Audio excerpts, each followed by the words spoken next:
9 এবং 10 এর আমরা টেক্সট বা বিশেষ করে সায়েন্সের ক্ষেত্রে টেক্সট রেশনালাইজেশন মানে টেক্সট বুক যেগুলো অনেক বড় আছে সেটাকে আসলে রেশনাল করে মোর আপ টু ডেট করে কিভাবে সবার জন্য যুগোপযোগী করা যায় সেটার একটা কাজ হবে, এটা আপনারা খুব দ্রুত দেখবেন। তারপর হচ্ছে যে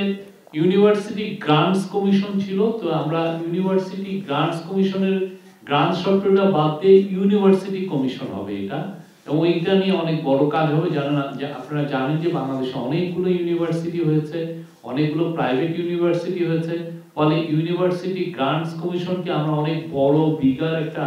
সংস্থা হিসেবে যাতে টার্সিয়ারি যত এডুকেশন আছে সেটাকে জানে তারা আরো মানে তার মানটা যাতে ধরে রাখার জন্য যত কাজ করা যায় সেই কাজগুলো যেন করতে পারেন, এটাকে খুবই যুগোপযোগী করা, এটাকে আরো মানে গ্লোবাল যে টার্সিয়ারি এডুকেশন যে জায়গায় গিয়েছে যেমন সায়েন্স এন্ড টেকনোলজির ক্ষেত্রে বা রিসার্চের ক্ষেত্রে সেই জায়গাগুলোকে আরো ফোস্টার করানো, সেই কাজটা ইউনিভার্সিটি কমিশন করবেন। তারপরে আমরা টেকনিক্যাল এবং ভোকেশনাল এডুকেশনের ক্ষেত্রে আমরা আপগ্রেড করতে চাচ্ছি, আপনারা যেগুলো আছে সেটা কতটা যুগোপযোগী সেটা নিয়ে কোশ্চেন আছে। দেখা যায় যে টেকনোলজি এমন জায়গায় চলে গেছে অথচ টেকনিক্যাল এবং ভোকেশনাল এডুকেশনটা অনেক পিছিয়ে আছে। মানে আপনি এমন কিছু কিছু যেমন মোবাইল ফোনের ক্ষেত্রে আপনি যে গত 15 বছর আগে মোবাইল ফোন হয়তো স্মার্টফোন সেভাবে ছিল না, তো যেই যে চেঞ্জগুলো হচ্ছে সেটার জন্য আর কি ভোকেশনাল আর টেকনিক্যাল এডুকেশন এক ধরনের বিগ আপগ্রেড হবে। বেসরকারি স্কুল কলেজের যে অনলাইন টিচারদের যে এডুকেশন আপনারা জানেন তারা যে খুব বেশি ট্রেনিংটা পান সেটা তেমন একটা হয় না। বাংলাদেশে প্রচুর বেসরকারি স্কুল কলেজ আছেন, অনেক ক্ষেত্রে সেভাবে মানে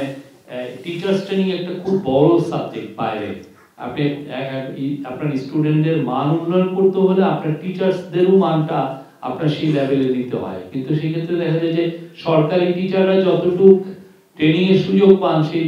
সুযোগটা হয়তো বেসরকারি টিচাররা পান না। তো সেই জায়গাটাও আমাদের একটা আমরা এটা নিয়ে খুব ভালো কাজ করার একটা প্ল্যান আছে এবং সেই নিয়ে উদ্যোগ নেওয়া হচ্ছে। আরেকটা হচ্ছে যে আপনার আইসিটি, আপনি জানেন যে 9, 10 বা স্কুল পর্যায়ে বা কলেজ পর্যায়ে যে আইসিটি যে সাবজেক্টটা সেটাকে আসলে অতটা আমরা আপগ্রেড হয়নি, যে যত যেভাবে পুরো গ্লোবালি এটা আইসিটি এডুকেশন যে জায়গায় চলে গেছে, আপনি কোডিং এর শিক্ষা বলেন বলেন, আমরা অনেক শুনি যে আমরা কোডিং ইন্ট্রোডিউস করব এই করব, কিন্তু আসলে আপনি যদি আইসিটি এডুকেশনটা সেইভাবে যদি আপগ্রেড না করেন সেটা অনেক ক্ষেত্রেই তাহলে আমি মানে কোয়ালিটি আমার মানে টেকনিক্যাল এডুকেশনের নো হাউ যারা ছেলে মেয়ে আমরা পাবো না। তো সেই জন্য এই জায়গায়ও কাজ হচ্ছে, এবং এই ক্ষেত্রে যেটা হচ্ছে যে বাংলাদেশি অরিজিন একজন ব্রিটিশ ন্যাশনাল উনি এটা নিয়ে কাজ করছেন, ইউকেরই একটা এডুকেশন বোর্ডে উনি কাজ করেন, একজন প্রিন্সিপাল,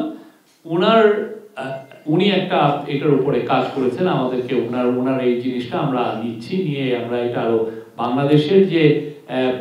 এই আইসিটি যে এডুকেশন এটাকে আমরা একদম লেটেস্ট একদম আপ টু ডেট আমরা করার প্ল্যান আছে, এবং এটা খুব দ্রুত করা হবে। এই ছিল। আর হচ্ছে যে আরেকটা জিনিস যেটা আমরা লক্ষ্য করেছি, যেটা আমাদের অ্যাডভাইজার মহোদয় জয়েন করার পরই লক্ষ্য করেছেন, সেটা হচ্ছে যে শিক্ষা মন্ত্রণালয় বা শিক্ষার যে ডিপার্টমেন্টগুলো কেন্দ্রিক বিশাল একটা শিক্ষা একটা ঘুষ টুস এগুলোর বাণিজ্য হয়, একটা প্রমোশন বা একজনকে এখান থেকে ট্রান্সফার নিয়ে অন্য জায়গায়, তো সেই জায়গাটা আমরা আইডেন্টিফাই করেছি, এই জায়গাটা নিয়েও আমাদের কাজ হবে যাতে